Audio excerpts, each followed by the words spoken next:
Blog Talk Radio. Yo, Bantan.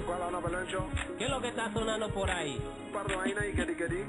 Acabo de llegar a mi país. Suave, esa vaina. Acabo de llegar a mi país. Uy, ¿y qué es lo que yo escucho por ahí? Rapeadores que están pegados, tan sonados. ¿Cómo va a ser? Con puro ritmo baiteado. Acabo de llegar a mi país. Uy, ¿y qué es lo que yo escucho por ahí? Rapeadores que están pegados, tan sonados. ¿Cómo va a ser? Con puro ritmo baiteado. Ellos son pura copia, siempre fotocopia. El mismo ringtone, pero desde otro Nokia.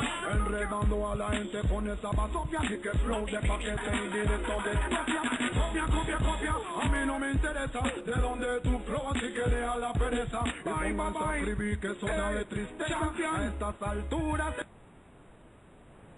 All right, welcome to the Jeff Mayweather radio show. It's been a long time since we've been on air, but we're back, and we're going to be back every week from here on out. I'm your host, Jody Cohen. Of course, Jeff Mayweather, as always. The show's named after him, so we couldn't do without him. Jeff, how you doing tonight? I'm good. Yourself? Not too bad.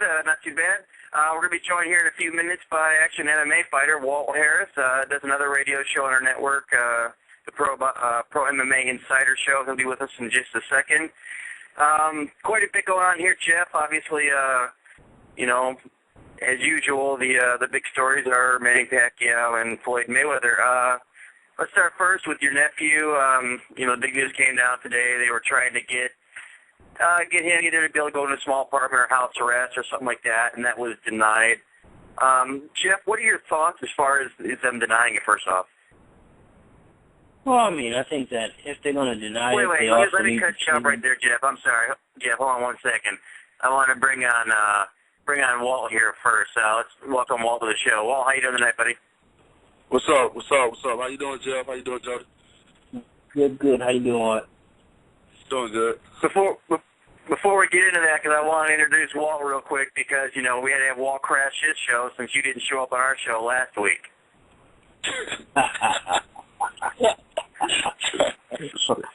My bad. Nah, you good? Yeah, Jeff. Yeah, he kind of said he just blew us off. Said he forgot. So we'll crash his party here. Walt, we do a show. Myself, Walt, and Frank stay on Thursday nights. Pro MMA Insider. You can check out that through the ATG network. Anyway, so I want to get Walt in because he can chime in here too. But Jeff, your opinions on Floyd, not being granted his house arrest? Well, I mean, I think that even if he's not granted house arrest, I think that the way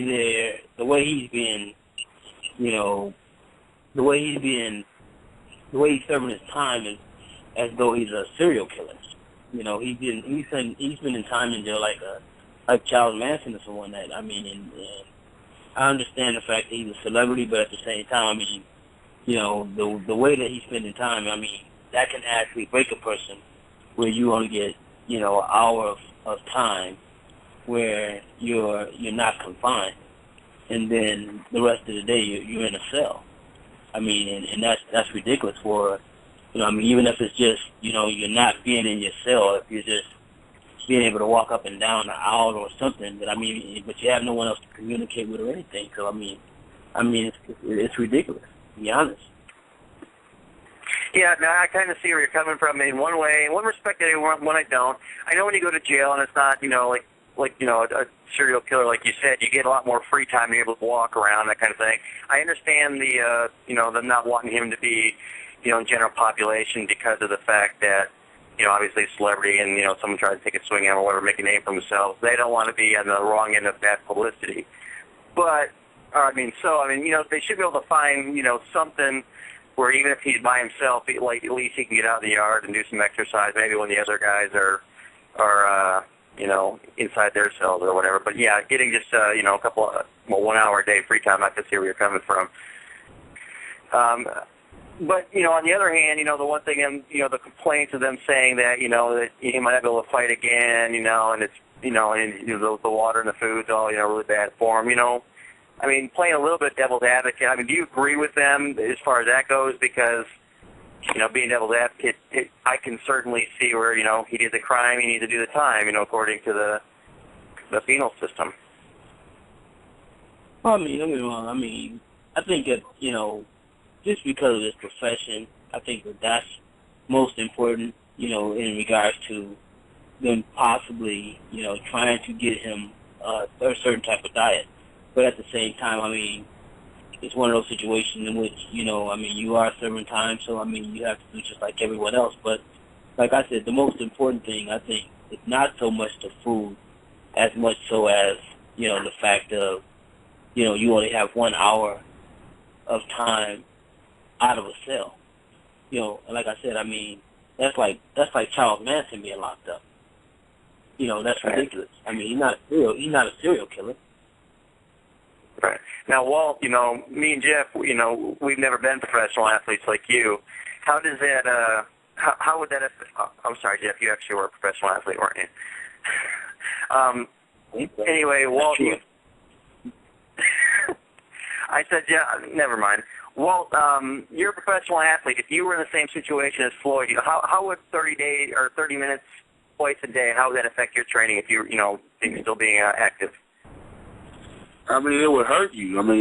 I understand where he's coming from, not being able, I get what Jeff's saying. He's not, his crime, is something that should be punished, but they're locking him up as if he's, some, serial killer. I totally agree and understand where he's coming from.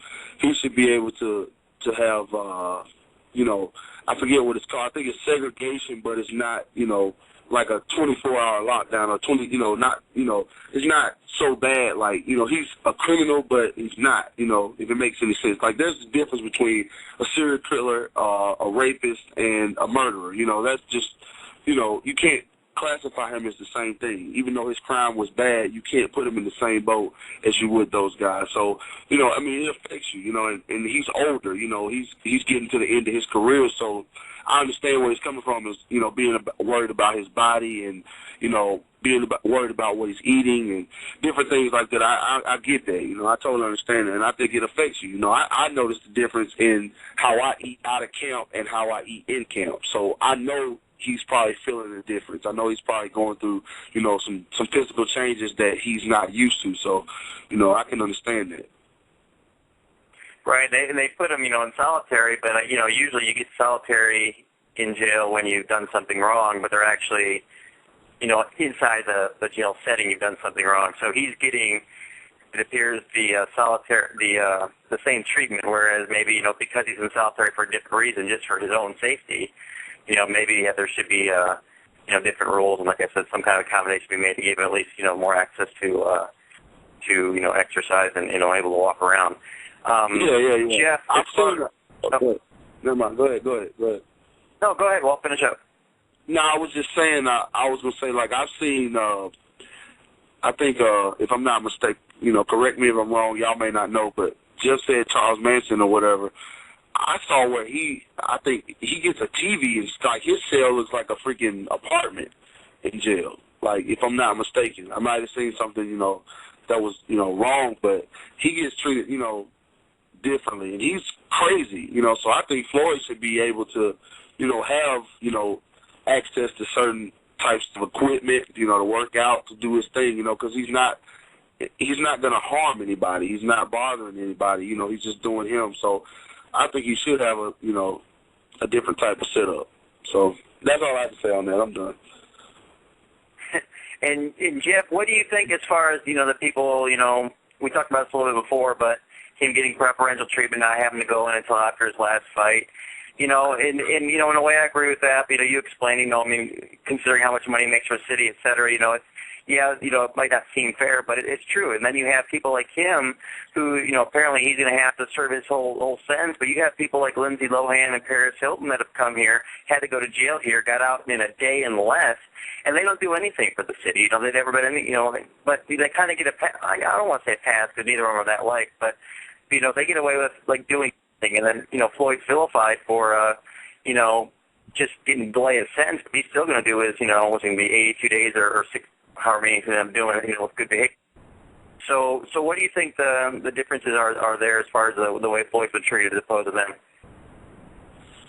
Well, I mean, don't get me wrong. I mean, I don't understand, like I said, him, having to serve his time because, I mean, that was a plea bargain which he agreed to. But, like I said, at the same time, I mean, like you said, you had Bruno Mars, you had Lindsay Lohan, you had Paris Hilton. I mean, they spend no time in jail, But, at the same time, I mean, like I said, I mean, I understand the fact of the judge saying, no, I'll grant you time to fight because of the fact that he generates, $100 million on a weekend for the, state of Nevada. So that's understandable if you're, I mean, it's different. I mean, he's not a flight risk. I mean, the fight is here in Las Vegas, so, he's not trying to run away from his situation. And like I said, at the end of the day, whether, the people that call themselves hating on him or disliking him or disliking the judge for what she did, actually, he helped them. He helped the whole economy. So basically, with that, in that sense, I mean, I think that the judge made the right decision. And, of course, like I said, I mean, of course, Floyd took a plea bargain, he has to do the time. But like I said, it's just the fact of the way the time is being spent. Okay. And the last thing I just want to finish up on that, we can move on. Just out of curiosity, the lawyers are talking about how it's bad for his health, it's going to ruin his career, and how much of that, I know it's maybe hard for you to say because it's just your nephew, but how much of that do you think is lawyers, just kind of just doing their thing, doing their job, maybe exaggerating a little bit, trying to do the thing for their client like they're supposed to, and how much of that do you think is really reality? Well, I mean, of course, I mean, they're hired to do a job, and that's what they're supposed to do. And, how much of it is real and how much of it isn't real, I mean, no one really knows because no one else is in there but him. I mean, to be locked up for 23 hours, that could break anybody. I don't care who you are. Exactly. You have no one to talk to, you can't do anything. I mean, some people go crazy when they're locked up like that. So, yes, it could possibly ruin his career. I mean, he might not even be the same person. All right, well, we wrapped up our obligatory Floyd segment for this show. Walt, I know Jeff's not real familiar with you, as far as your background and that kind of thing. Explain to our listeners and Jeff, as far as, I know, you started off as a boxer, so give us a little rundown of your boxing credentials. I got Golden Gloves in the state of Alabama and in Georgia, and I've won a couple boxing tournaments in the Southeast. And so what drove you to MMA as opposed to boxing? I mean, access. Like, I really, I never really had a bunch of people that I could go to for boxing.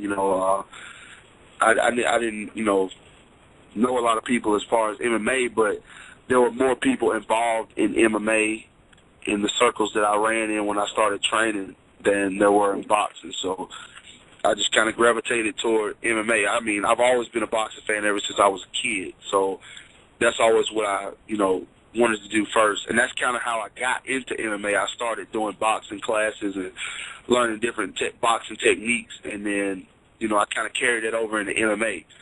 And, that's kind of the gist of how that happened. I love them both, but that's where it all started. Now, I met you, was it January? Was that right, your fight year? No, it was in February. February, okay. You had your fight here for Superior Cage Combat here in February, and I met you. One of your coaches I'd met there, he had trained under Roger Mayweather, is that right, or was it Floyd? No, he worked out, I think he worked with Floyd for a little bit. Floyd, trained him in, different couple boxing techniques, and he worked with Floyd for a little bit. Floyd Senior, not Junior, Floyd Senior. Yeah, yeah. So yeah, you ever get out here, I'd love to have you work with Jeff. Jeff, you've been working a lot with MMA guys now, so if you I know you haven't, studied much on Walt here, but, as a boxing coach working with an MMA fighter, what are some of the things you'd want to do with him right away, to help him, implement the boxing better into his game? Are you talking to me? Yeah. Well.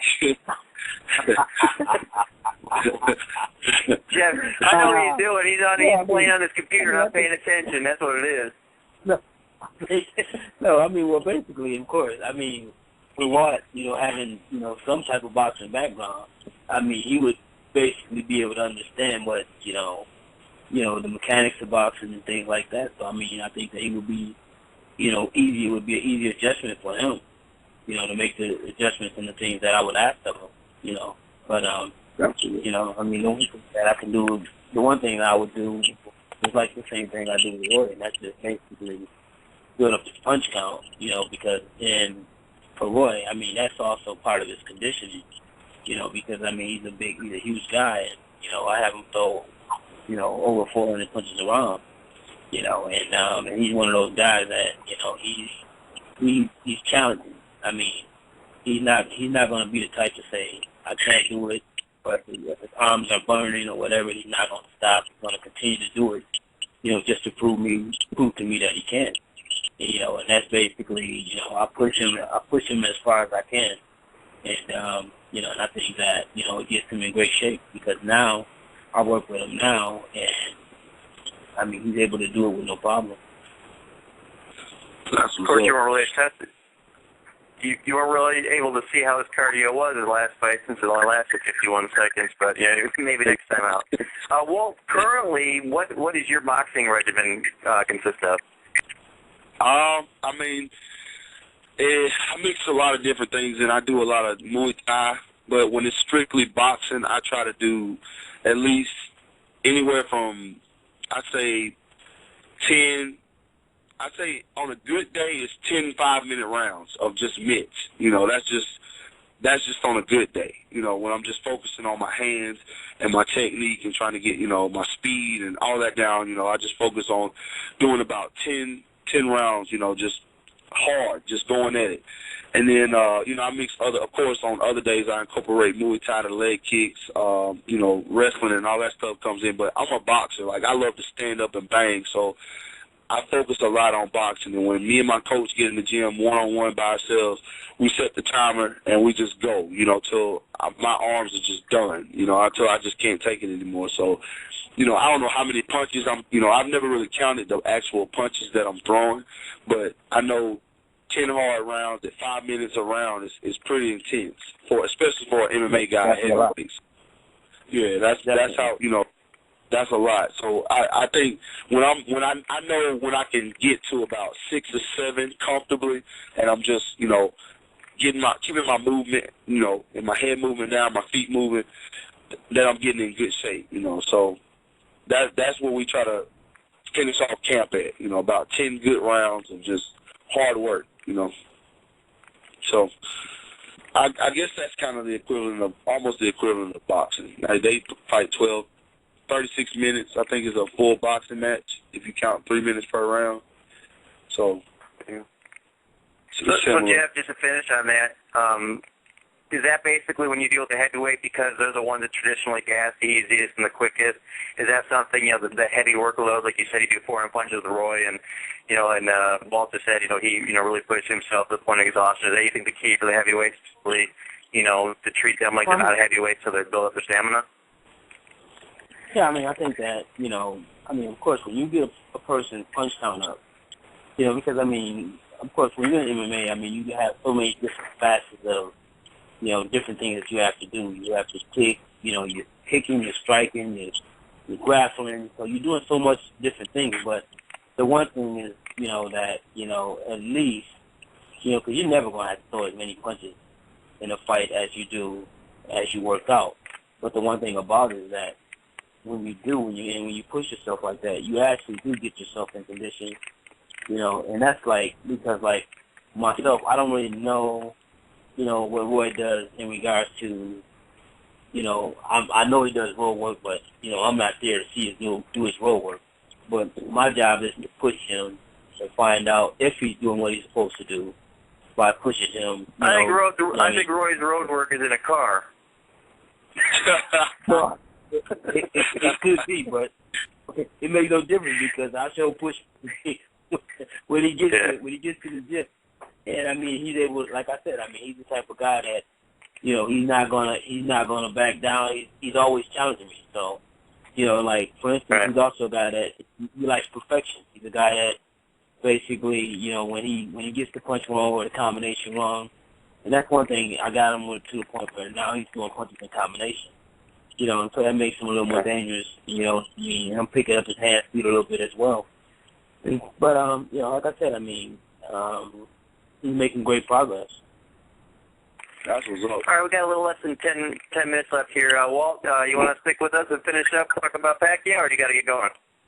Nah, I'm good, man. I'm actually not training tomorrow. I'm leaving to go home Friday, so Coach wants me to take it easy tomorrow, and I'm not doing anything, so I ain't got nothing to do. Yeah, I'm good. All right, we'll have you stick around then. Let's talk about, obviously the big fight last weekend, Pacquiao, Tim Bradley. I've only found one person that's got any kind of reasonable credibility in boxing at all, as far as scoring fights that scored at a draw. I've not seen anyone legitimately say that Bradley won it. First, Jeff, your opinion on it. What did you see the fight? Most how many rounds did you give Bradley? Well, I thought that the fight was a robbery. Yeah, I thought that basically, me myself personally, I seen Tim Bradley win 2 rounds. I think maybe the 10th and one of the earlier rounds where it did, and that round was basically more like a filling out round. That was like round 2 or 3.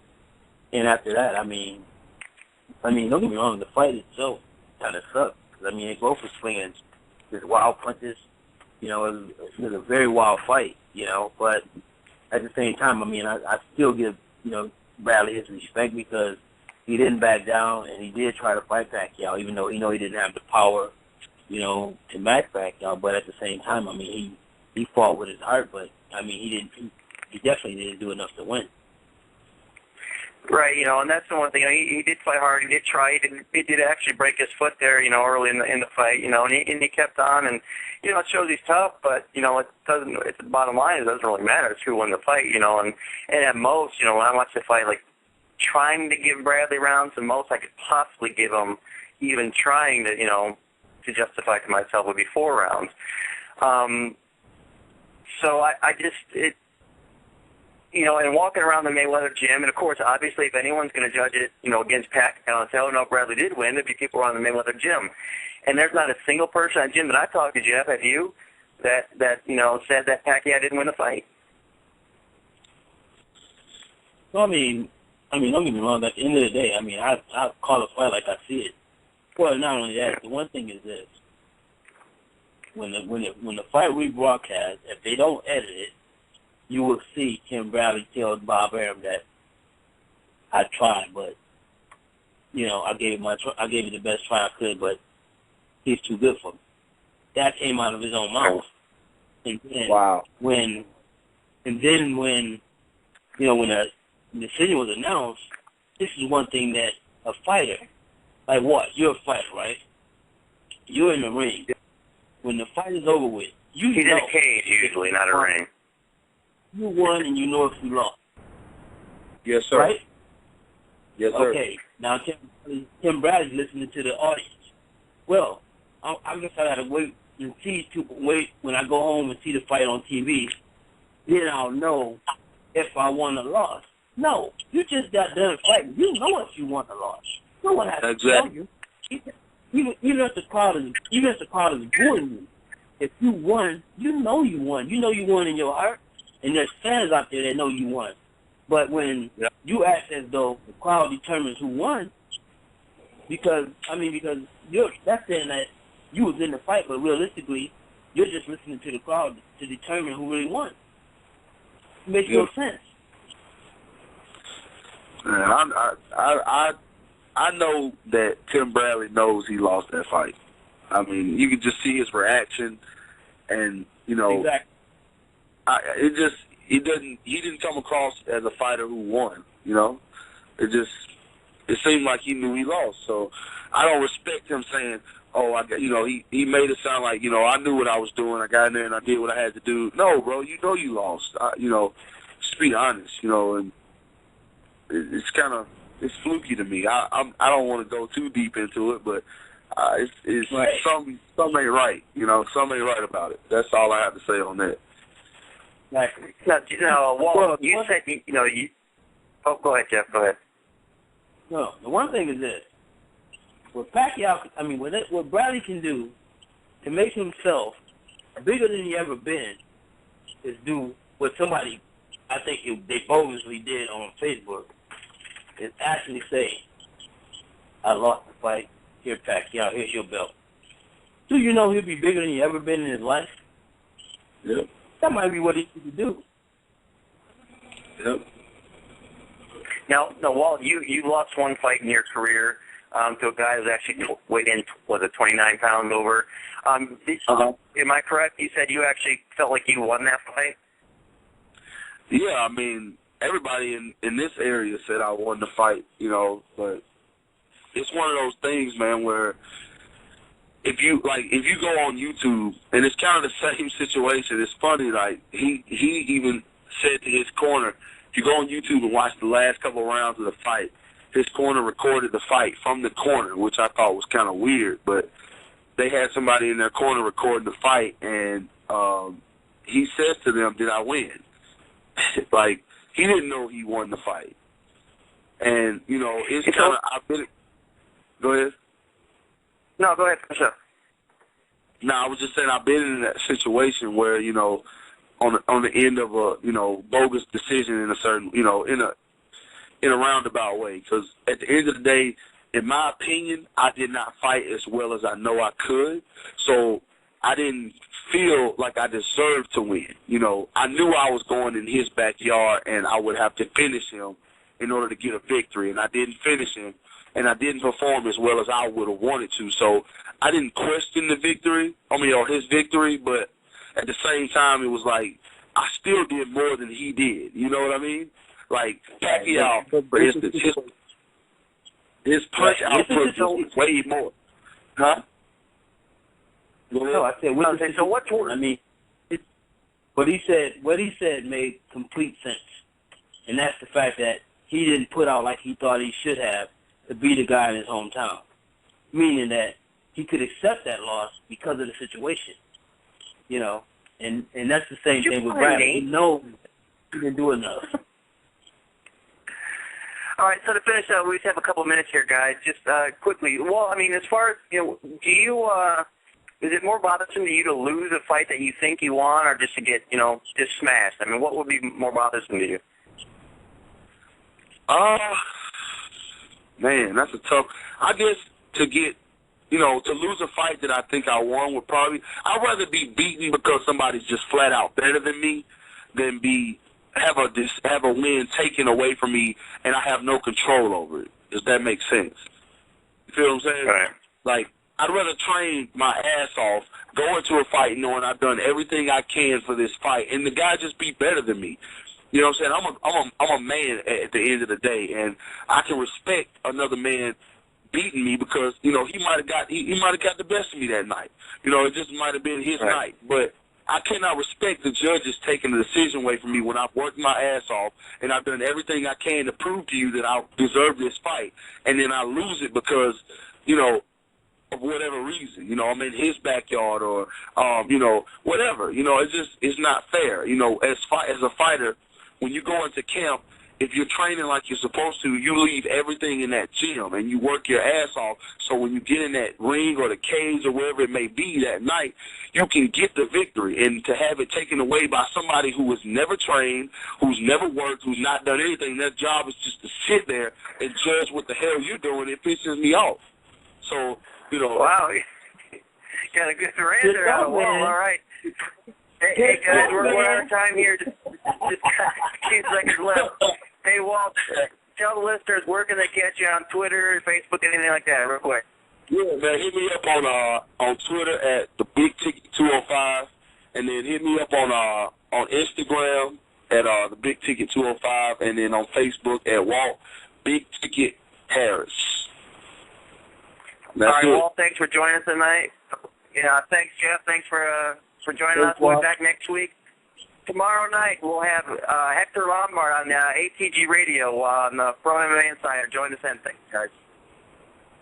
Thank y'all. See y'all later. All right. Take care.